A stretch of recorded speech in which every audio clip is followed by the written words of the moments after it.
Bismillah, Assalamualaikum warahmatullahi wabarakatuh. Alhamdulillah, wassalatu wassalamu ala rasulillah. Segala puji dan puja kehadirat Allah subhanahu wa ta'ala, juga salawat dan taslim kepada Nabi besar Muhammad sallallahu alaihi wa ala alihi wa sahbihi wasallam. Sebagian kaum wanita mendoakan diri mereka ditimpa keburukan ketika ditimpa musibah, dalam kurung yang tidak sadar dia hadapi. Saya langsung bacakan dulu dalilnya. Padahal Rasulullah sallallahu alaihi wasallam telah bersabda, la yatamannayanna ahadukumul mauta li dhurrin nazala bihi, fa in kana la budda mutamanniyan falyaqul Allahumma ahyini ma kanatil hayatu khairan li wa tawaffani idza kanatil wafatu khairan li. Yang artinya, janganlah seseorang dari kalian mengharapkan kematian hanya karena musibah yang menimpahnya. Kalau dia memang harus berharap atau berdoa, hendaklah dia mengatakan, Ya Allah, hidupkanlah aku selama kehidupan itu lebih baik untukku, dan matikanlah aku apabila kematian itu lebih baik untukku. Dalam kurung muttafaqun alaih, artinya diriwayatkan oleh Bukhari dan juga Muslim.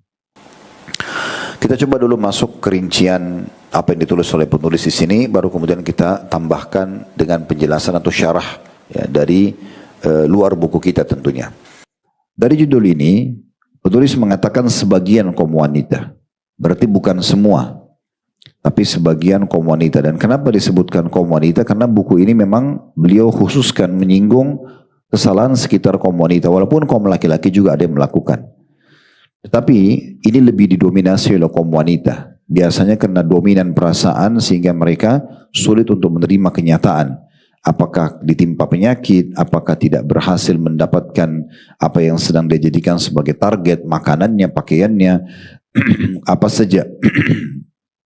Kemudian juga lebih mudah kecewa, kadang-kadang terbawa dengan perasaan.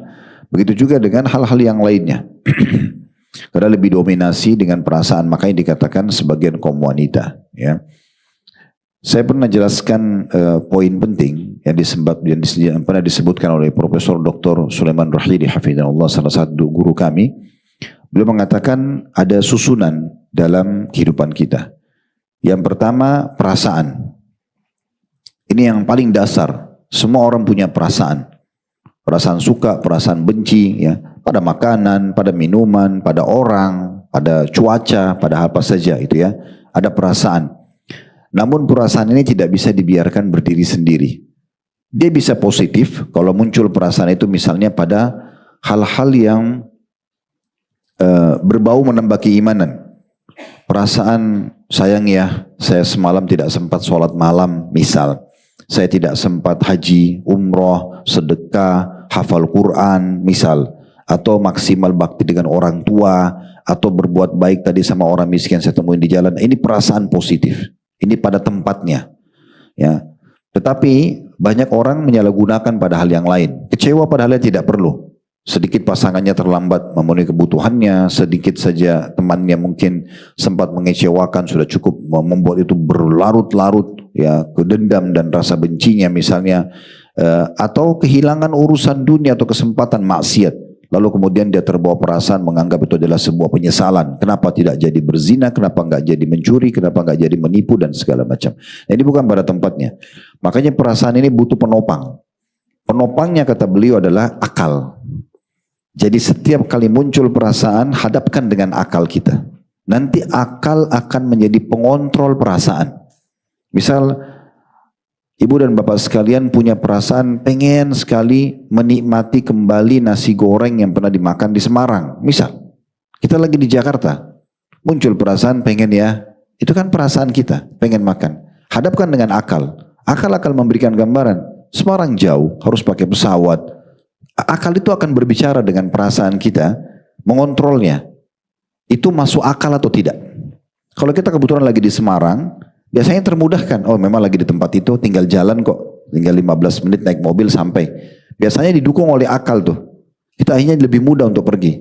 Tapi kalau perasaan sama akal lagi bentrok, maka akan muncul sesuatu yang bergoncang dalam diri kita, kerjakan nggak ya? Nah gitu. Tapi akal akan terus saja mengontrol perasaan, memang sudah seperti itu. Makanya selalu hadapkan dengan akal. Sekarang bapak ibu misalnya, terutama ibu-ibu, menghadapi tetangganya yang kebetulan lebih luas rezekinya. Rumahnya lebih luas, pakaiannya lebih bagus, mobilnya lebih bagus. Perasaannya, kok iya, kenapa dia begitu? Hadapkan dengan akal, realitanya ya sudah, memang itu haknya dia.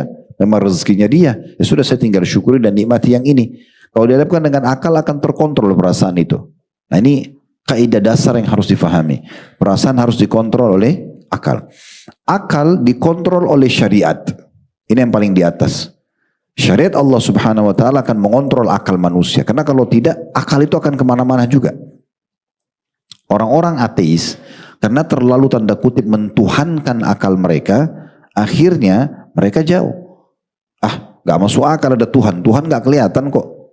Ya udah gak usah kita yakini ada Tuhan. Kalau ada tolong nampakkan dan seterusnya. Nah ini karena mereka mentuhankan akal. Makanya akal itu dikontrol oleh syariat. Dan syariat berarti mengontrol akal dan perasaan itu sendiri. Artinya, mana yang dibolehkan oleh syariat, akal dan perasaan boleh menikmatinya dan menjalankan. Kalau tidak dibolehkan, maka ditinggalkan. Selesai. Itu pengontrol. Karena akal sama perasaan hanya sebuah perangkat yang memudahkan kita bisa melalui perjalanan ini. Nah itu yang dimaksudkan di sini. Baik, kita kembali kepada potongan awal judul kita adalah sebagian kaum wanita, berarti bukan semuanya. Ya. Berarti ada juga wanita yang berakal. Dia kontrol perasaannya dengan akalnya dan dia selalu terbawa dengan hukum syariat Allah subhanahu wa ta'ala. Maka tidak masuk dalam bahasan kita. Kemudian yang kedua, mendoakan diri sendiri mereka ditimpa keburukan ketika ditimpa musibah. Di sini yang dimaksud adalah selalu mengucapkan kata-kata walaupun dia tidak niat itu adalah doa, tapi dia tidak sadar itu jadi doa. Ya. Kita mengatakan saja, misalnya kita konsumsi makanan enak ya, bahasa enak ini itu bisa jadi doa. Ya. Enak ya tinggal di rumah sini, enak ya makan ini, enak ya baju ini, itu sebenarnya doa. Walaupun itu ucapan positif doa. Atau gak enak nih makanan, gak enak tinggal di sini, itu juga bisa jadi doa. Ya, sensitif sekali karena doa sebenarnya apapun yang orang ucapkan baik atau buruk untuk diri dia atau lingkungannya. Menilai baik atau buruk untuk lingkungannya. Makanya kita dianjurkan walaupun sesuatu itu kita tidak sukai dari sikap pasangan, sikap anak-anak, sikap teman-teman, doakan tetap kebaikan. Semoga Allah berikan hidayah, semoga Allah mengubahnya, semoga Allah memperbaiki. Itu yang kita ucapkan. Ya, jangan ucapkan kepada anak yang aktif, kok kamu nakal sekali. Bisa jadi doa. Lebih baik kita bilang semoga Allah berikan kau hidayah nak bisa berubah. Nah, ucapan-ucapan ini penting sekali. Itu yang dimaksud dengan doa. Jadi jangan bapak ibu bayangkan doa itu berarti hanya saya pakai mukena, ibu-ibu misalnya duduk di sejadah, angkat tangan, baru dianggap bagi doa. Doa itu semua kita ucapkan. Ya, bisa menjadi doa. Sekarang kita lihat ada orang yang punya kelebihan, kendaraannya bagus, Allah berikan kelebihan fisik. Kita boleh berdoa mengatakan, ya semoga Allah berikan juga kepadaku seperti dia misalnya. Bisa jadi doa. Atau kita malah mengolok-olok orang. Mengatakan, oh kok jelek banget ya orang itu, kok begini ya, kok begitu. Tanpa kita sadari sebenarnya kita sedang berdoa. Karena kata Nabi SAW, siapapun yang mengucapkan sebuah kata-kata untuk saudaranya, baik atau buruk, maka malaikat di atas kepalanya akan mengatakan, walaka mithlu, kau akan dapat yang sama. Jadi kita hindari. Ini pernah kita jelaskan di poin tentang yang lalu ya, mengejek dan menghina seorang muslim. Kalau masih ingat, syamata. Syamata artinya merendahkan orang lain ya. Saya sudah sebutkan itu hari statement Umar radhiyallahu anhu di mana beliau mengatakan, saya khawatir kalau ada seorang wanita yang lagi hamil lewat depan saya lalu saya mengatakan, ih perutnya besar ya, maka Allah akan buat perutku juga buncit. Saking seperti itu, padahal wanita hamil memang pasti perutnya besar. Tapi kalau dia niat menghinanya, maka sudah cukup untuk membuat Allah bisa datangkan hukuman yang sama kepada dia. Maksudnya dalam bentuk hukuman. Wanita yang hamil bukan hukuman. Tetapi kalau dia mengucapkan ini bisa saja jadi hukuman buat dia. Maka ini harus kita hati-hati dalam masalah-masalah seperti ini. Ini masalah doa. Jadi dalam keadaan apapun selalu ucapkan hal yang positif. Misal kita tiba-tiba bangun tidur sakit. Langsung saja kepada doa positif. Ya Allah sembuhkan hambamu ini. Ya, tidak usah kita mengatakan kenapa ya Allah kau ujikan aku, kenapa si fulan tidak, kenapa begini dan begitu. Kita lagi usaha bangkrut. Ya Allah mudahkan hambamu untuk mengembalikan usaha ini dan gantikan kerugiannya. Selesai, langsung ke masalah, ke solusi. Saya juga berikan sebuah tips menarik, ini saya terapkan juga dalam hidup saya. Setiap ada masalah teman-teman, yang kita pikirkan 6 huruf ini, solusi. Gak usah lagi tanya, kenapa terjadi, siapa penyebabnya, nggak perlu, karena sudah terjadi. Kalau sudah terjadi, ingat 6 huruf ini, langsung solusinya. Kita bangun tidur sakit, udah nggak usah bilang apa sebabnya, cari AC semalam mungkin kena kedinginan, cuaca hujan lagi turun kah, itu nggak ada manfaatnya, itu hanya menyempurnakan pemahaman kita tentang sebabnya, tapi nggak memberikan jalan keluar. Solusinya, oh bangun sakit, solusi sakit berobat, clear, selesai. Jadi lebih simpel masalah itu, ya, karena kita langsung memikirkan solusinya. Ini sejalan dengan sabda Nabi SAW, kalau kalian tertimpa sesuatu, jangan ucapkanlah qadarallahu wa ma syaa fa'al. Allah sudah lakukan, takdirkan dan Allah kerjakan, atau Allah lakukan apa yang Allah inginkan. Jangan kalian membuka pintu lau, kalau seandainya. Karena lau membuka pintu syaitan. Ini kita bicara kalau sudah terjadi, ya. Kalau belum terjadi kita masih punya pilihan untuk memilih agar kita jangan terjatuh pada sebuah ujian. Tapi kalau sudah terjadi yang kita bahas itu, maka tidak lagi kita memikirkan kecuali 6 huruf, yaitu solusi dari permasalahan kita. Ini dari judulnya. Sekarang dari hadisnya. Hadis ini pernah ada seorang sahabat, sebuah riwayat yang lain, sahabat ini terkenal sekali di Madinah kena penyakit yang belum pernah ada satu kota Madinah kena penyakit yang sama. Sampai tersebar beritanya, si fulan kena penyakit. Dan Rasulullah SAW datang kepada dia. Lalu kemudian melihat keadaannya, lalu Nabi SAW bertanya pertama, apa yang kamu doa? Apa yang kamu ucapkan ini? Karena ini nggak mungkin sesuatu yang berat seperti ini terjadi begitu saja. Orang itu lalu mengaku mengatakan, ya Rasulullah, saya mengatakan dalam doa saya, ya Allah, kalau seandainya ada yang akan saya dihukumkan di akhirat nanti, maka majukanlah di dunia. Supaya maksudnya di akhirat dia tidak dihukum. Tapi ini keliru. Kata Nabi SAW, Maha Suci Allah. Kenapa kau tidak bilang, Rabbana atina fid dunya hasanah, wa fil akhirati hasanah, wa qina adzabannar. Ya Allah, berikan kami terbaik di dunia, terbaik di akhirat, dan selamatkan kami dari api neraka. Jangan minta dihukum. Minta kalau perlu semua kesalahan kita, Allah maafkan tanpa hukuman. Bisa terjadi. Allah bisa maafkan kesalahan di dunia, Allah tidak hukum di akhirat. Kenapa minta? Ya Allah, kalau ada dosa-dosa nanti. Sementara dosanya memang belum sempat dia taubat di dunia. Berarti itu masih ada konsekuensi hukuman di akhirat. Belum dia taubat di sini akan membersihkan dosanya, dia sudah minta hukuman itu dimajukan. Kan itu keliru. Dan sudah cukup terjadi satu orang begini di masa Nabi, jangan lagi ada yang mengulanginya. Kita ambil pelajaran. Oleh karena itu selalu ucapkan kebaikan, optimis dengan rahmat Allah Subhanahu wa taala, bersangka baik dengan Allah Subhanahu wa taala. Allah itu lebih sayang kepada kita dari ibu kita sayang kepada kita. Itu sebagaimana sabda Nabi sallallahu alaihi wasallam. Semua hal termasuk ujian yang kita anggap berat pun itu bentuk kasih sayang Allah. Bentuk kasih sayang Allah. Bisa saja disebabkan karena ada derajat di surga yang kita ingin diberikan oleh Allah Subhanahu wa taala. Misalnya derajat itu harus dengan 100 tahun sholat, 100 tahun puasa, 100 tahun kita zikir misalnya. Tapi umur kita cuma 70-80 tahun. Allah mau kita sampai ke sana. Bagaimana caranya? Allah berikan ujian. Bisa karena itu. Bisa karena memang pembersihan dosa-dosa dari ujian-ujian yang datang. Bisa juga ini adalah merupakan sebuah pembelajaran. Karena kejadian di lapangan itu yang kita hadapi dalam sehari itu adalah sekolah yang terbaik. Sekolah yang terbaik. Misalnya Bapak Ibu ketemu satu orang pernah ditipu. Itu sekolah itu sebenarnya. Oh ternyata ada tipologi orang seperti ini ya. Nah sudah kita tahu. Jangan lagi bermuamalah dengan orang-orang yang tipologi seperti ini. Dan berlindung kepada Allah SWT supaya tidak terulang. Itu kan jadi sekolah. Mahal banget. Biasa kalau kita mau ikut satu pelatihan aja bayar mahal. Nah dari pengalaman hidup kita jadi tahu. Oh ternyata saya kalau minum air es di pagi hari, bangun tidur mungkin tidak terbiasa, tenggorokan saya jadi paruh suaranya atau saya lagi flu. Oke jangan diulangi aja. Itu kan sebuah pembelajaran yang mahal sekali. Ya. Nah seperti itu kurang lebih memahaminya. Hadits ini memberikan pelajaran kepada kita yang pertama, adanya anjuran agar seseorang tidak berharap keburukan buat dirinya. Termasuk mati. Mati itu sebuah fakta yang harus kita lalui karena Allah mengatakan, Qul innal mauta alladhi tafiruna minhu fa innahu mulaqikum.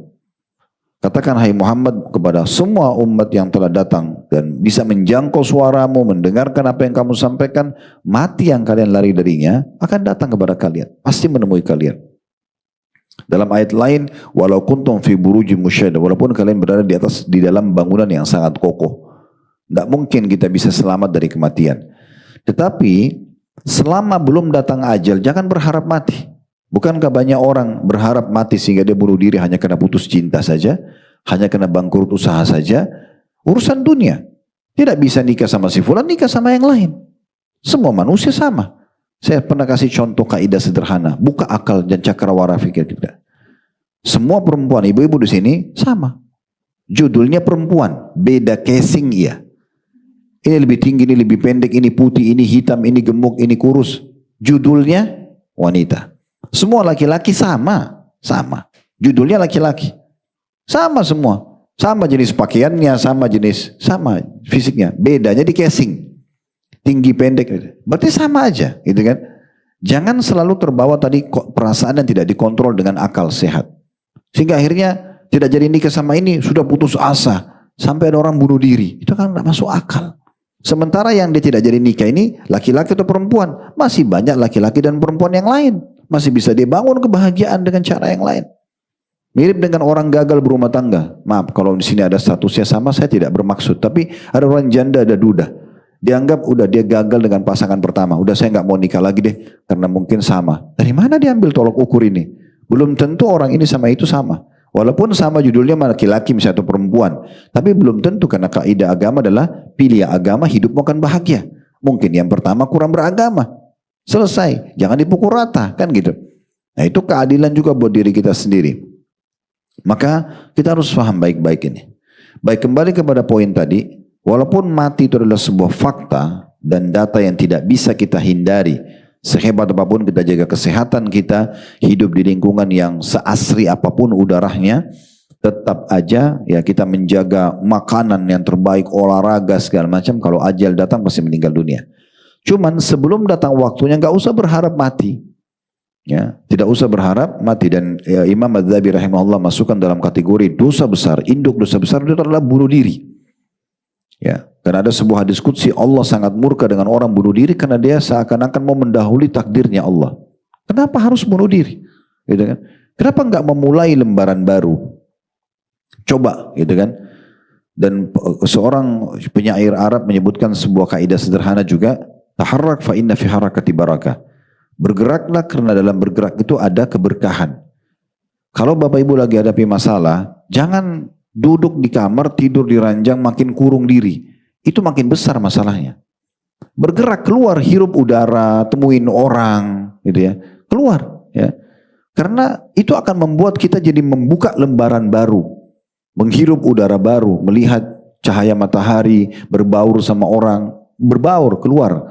Maka itu salah satu hal yang sederhana. Banyak orang akhirnya dikuasai oleh syaitan, bahkan tidak pergi sholat di masjid, mungkin terlambat tidak sholat berjamaah, hanya karena mengurung dirinya di kamar yang tidak ada manfaatnya sama sekali buat dia.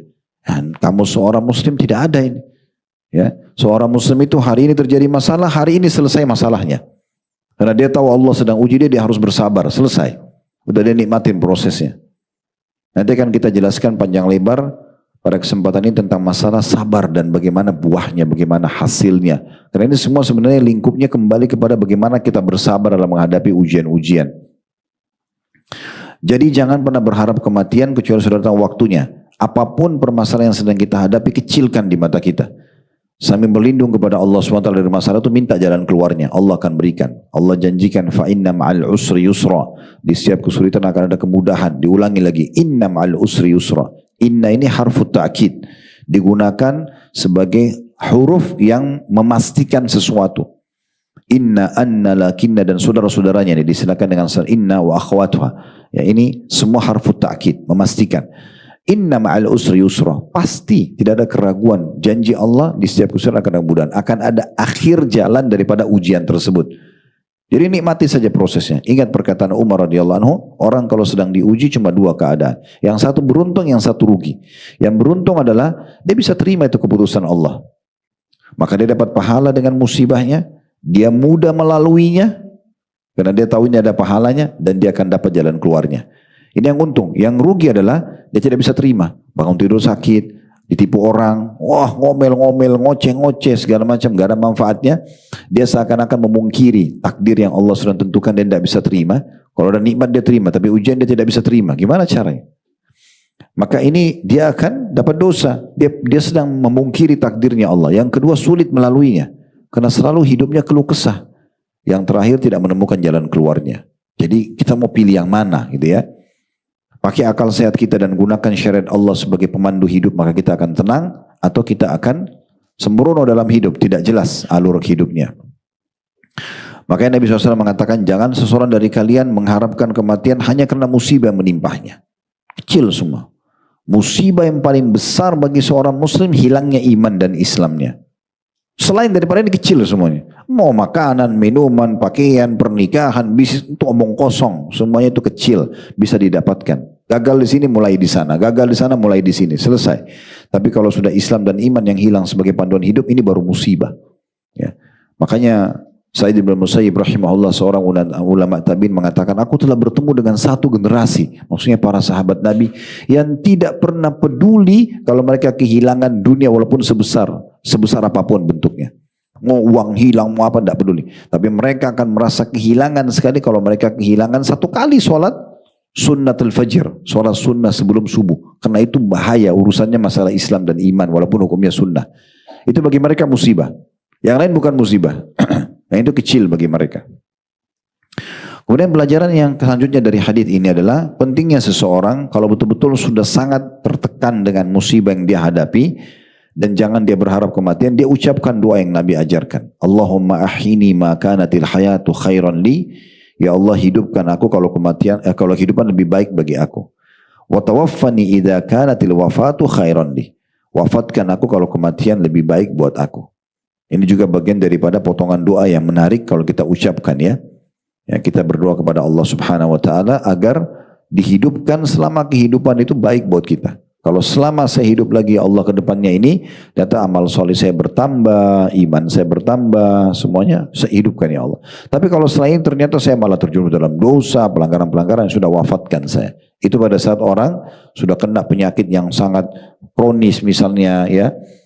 Atau misalnya dia sedang ditimpa ujian yang sangat berat, dia usaha bangkrut semuanya, kemudian dia tidak tahu habis ambil langkah apa. Ya Allah, kalau ke depannya hidup saya lebih baik, hidupkan. Kalau wafat lebih baik, maka wafatkan. Nah seperti itu. Itu pun darurat. Bukan ini opsi pertama, ini opsi kedua. Ya, kalau betul-betul kata Nabi SAW, labud, harus dia ucapkan, maka dia ucapkan ini. Jangan dia berharap kematian. Dan itu juga sejalan dengan makna sabda Nabi SAW kepada para sahabat pada saat mereka tiba di Khaybar, di mana mereka sudah tiba di benteng orang-orang Yahudi, tiba di benteng orang-orang Yahudi. Lalu kemudian mereka teriak-teriak, seraya mereka mengatakan Allahu Akbar, Allahu Akbar. Jadi seakan-akan mereka sangat senang karena bertemu dengan musuh. Walaupun ini niatnya baik. Niatnya supaya bisa berperang di jalan Allah, kalau terbunuh mati syahid. Tapi apa kata Nabi SAW? Kecilkan suara kalian dalam bertakbir, karena yang sedang kalian seru zat yang tidak tuli. Allah dengar, gak usah teriak-teriak. Dan jangan pernah kalian berharap bertemu dengan musuh. Ya, berharap musuh dengar pergi. Jangan berharap perang. Tetap kita jalankan, tapi jangan berharap peperangan. Tapi kalau berhadapan dengan musuh, kokohkan kaki kalian. Sabar di saat itu kita hadapi. Nah seperti itu ya. Berarti di sini ada sebuah hikmah besar. Jangan kita berharap diri kita menghadapi ujian, menghadapi masalah, dan kita berharap menghindar. Allah selalu selamatkan. Tapi kalau sedang menimpa kita, kita bersabar. Nah itu poinnya. Baik, sekarang kita coba akan masuk lebih dalam, mengambil sebuah intisari dari semua bahasan tadi adalah musibah yang datang gitu ya. Kita bersabar. Kemudian jangan buru-buru berdoa, kita bersabar. Kalaupun harus mengucapkan doa, maka ada doa yang diajarkan oleh Nabi SAW. Nah ini sebenarnya tentang bicara masalah kesabaran.